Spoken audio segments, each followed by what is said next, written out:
रामायण की वो एक बात जो लोग नहीं जानते। एक बार एक युवा व्यापारी था, नाम था अर्जुन। वो हमेशा सोचता, सफलता का सबसे बड़ा भ्रम ये है कि धन ही सब कुछ है। अमीर बनने के चक्कर में वो दिन रात मेहनत करता, लेकिन परिवार को समय नहीं देता।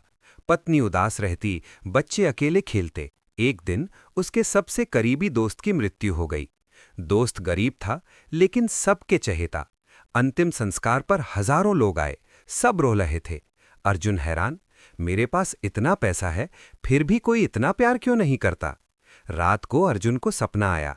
एक संत प्रकट हुए और बोले, बेटा, सबसे बड़ा भ्रम यह है कि धन स्थायी सुख देता है। असली धन रिश्तों में है। धन तो आता जाता रहता है, लेकिन प्यार अमर होता है। जागते ही अर्जुन ने फैसला लिया। उसने व्यापार कम किया, परिवार के साथ वक्त बिताया, दोस्तों से मिला। धीरे धीरे उसके जीवन में शांति आई। व्यापार भी भला फूला, क्योंकि अब लोग उसका भरोसा करते थे। सीख: सबसे बड़ा भ्रम धन का पीछा करना है। सच्ची सफलता प्रेम, रिश्तों और संतुष्टि में छिपी है। आज से अपने अपनों को प्राथमिकता दो। धन को स्थायी सुख मानना सबसे बड़ा भ्रम है, लेकिन पौराणिक कथाएं जैसे रामायण, महाभारत और भगवद गीता इसे माया के रूप में उजागर कर आधुनिक समस्याओं का हल देती हैं। ये ग्रंथ भ्रम तोड़ने के लिए भक्ति, ज्ञान और कर्मयोग सिखाते हैं। माया, भ्रम का मूल। हिंदू दर्शन में माया वो शक्ति है जो दुनिया को स्थायी दिखाती है, जबकि सब नश्वर है। भगवद गीता में कृष्ण कहते हैं कि काम क्रोध से भ्रम जन्म लेता है, जो स्मृति भ्रमित कर बुद्धि नष्ट करता है। महाभारत के यक्ष प्रश्न में युधिष्ठिर बताते हैं कि सबसे बड़ा आश्चर्य ये है, रोज लोग मरते हैं, फिर भी बाकी अमरता का भ्रम पालते हैं। आज के दौर में ये भ्रम सोशल मीडिया की चकाचौंध या धन प्रतिष्ठा के पीछे भागने में दिखता है। रामायण की सीखें: रामायण धन भ्रम तोड़ने को राम के त्याग से जोड़ती है। राम ने राज्य त्याग कर वनवास चुना, सिद्ध किया कि सत्य और कर्तव्य धन से ऊपर हैं। हनुमान की भक्ति दिखाती है कि निस्वार्थ सेवा ही सच्चा सुख है, न कि भौतिक संपत्ति। आधुनिक हल: यूट्यूब जैसे प्लेटफॉर्म पर सफलता के चक्कर में परिवार भूलना बंद करें। राम जैसा कर्तव्य निभाएं, दर्शक खुद जुड़ेंगे। महाभारत का उपदेश: महाभारत दुर्योधन को माया सभा का भ्रम दिखाता है, जहां स्थिर फर्श को पानी समझकर गिर पड़े। ये लालच का प्रतीक है। यक्ष प्रश्न सिखाते हैं कि मृत्यु नश्वरता की सच्चाई है, अमरता भ्रम। आज निवेश या करियर में रिस्क लेते हुए कर्म करो, फल की चिंता न करो। महाभारत 25 सबक देती है, जैसे योजना बनाओ लेकिन अहंकार त्यागो। गीता, व्यावहारिक समाधान।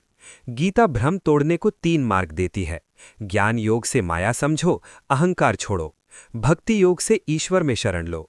7.14 मेरी शरण में आओ, माया पार हो जाएगी। कर्म योग से निष्काम काम करो। आधुनिक जीवन में तनावग्रस्त जॉब में गीता जपें, लालच से ऊपर उठें, क्रोध आने पर चेन रिएक्शन रोकें। विचार, आसक्ति, क्रोध, भ्रम। भ्रम: धन बराबर सुख। पौराणिक सीख, राम त्याग। आज का हल: परिवार को समय दें। भ्रम: अमरता। पौराणिक सीख, यक्ष प्रश्न। आज का हल: मृत्यु याद रखें, योग करें। भ्रम: आसक्ति। पौराणिक सीख, गीता माया। आज का हल: निष्काम वीडियो बनाएं। भ्रम: लालच। पौराणिक सीख, माया सभा। आज का हल: सच्चे दर्शक बनाएं। सवाल 1: भ्रम से बाहर निकलने का सबसे आसान तरीका? गीता का कर्मयोग अपनाओ, बिना फल की इच्छा से काम करो। राम ने वनवास में यही किया, भ्रम टूट गया। रोज 5 मिनट आत्मचिंतन करो, ये चाहत स्थायी है? सवाल 2: धन कमाने में भ्रम कैसे न पड़े? महाभारत की माया सभा सीखो, लालच फिसलन पैदा करता है। लक्ष्य सेट करो, लेकिन संतुष्टि रखो। हनुमान जैसी भक्ति से कमाओ, सेवा भाव से कमाओ। सवाल 3: फैमिली टाइम न मिलने का भ्रम कैसे तोड़ें?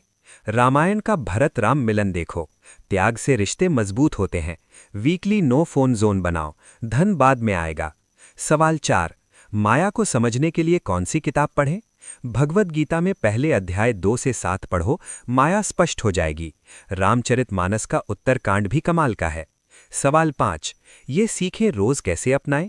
यक्ष प्रश्न याद रखो, नश्वरता भूलना सबसे बड़ा भ्रम है। सुबह हनुमान चालीसा जपो, शाम को डायरी में एक भ्रम नोट करो। सब्सक्राइब। भक्तों, अगर ये जवाब पसंद आए तो बेल आइकन दबाओ, सब्सक्राइब करो ताकि हर नई पौराणिक प्रेरणा सीधे फोन पर आए। कमेंट में अपना सवाल लिखो, अगली वीडियो में जवाब दूंगा। जय श्री राम।